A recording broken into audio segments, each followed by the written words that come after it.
ఇక కరెంటు పోతనే లేదు, లో వోల్టేజ్ సమస్య లేనే లేదు, అంతరాయం లేకుండా సరఫరా.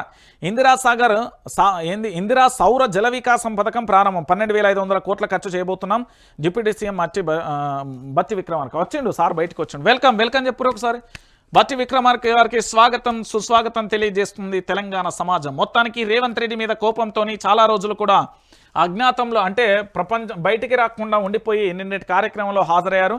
మొత్తానికి 1762 మెగావాట్ల విద్యుత్ డిమాండ్ వచ్చింది అంటూ కూడా చెప్పిన పరిస్థితి కనబడుతుంది. మా అక్క కొండా సురేఖ మాట్లాడినప్పుడు కరెంటు పోయింది, దాంతోపాటు పొంగులేటి శ్రీనివాసరెడ్డి పోయినప్పుడు కరెంటు పోయింది, అనేక సందర్భాలలో కరెంటు పోయింది. కరెంటు పోతేనే అనట్లేదు. అరే మీ వార్తలు చదువుతుంటే కూడా పోతుంటే ఇక జనరేటర్లు ఇరివేటర్లు రకరకాల పెట్టుకొని నానా సంకలనం ఆగుతున్నామా. ఏంది మీ యొక్క అబద్ధాలు ఎందుకు, ఎవరికి అబద్ధాలు చెప్తారు మీరు? ఓ రోజు పోతే 3 గంటలు 4 గంటలు అసలు జాడపత్తనే ఉండలేదు కరెంటు. ఇన్ని అబద్ధాలు చెప్తారు, ఏడు నుండి వస్తారండి వీళ్ళు, నాకు అర్థం కాదు. ఎట్లా తయారవుతున్నా మరీ అబద్ధం చెప్పినానికి ఆ నాలుకే కూడా ఎట్లా వస్తుందో నాకైతే ఇప్పటి వరకు కూడా అర్థం రాని పరిస్థితి కనబడుతుంది.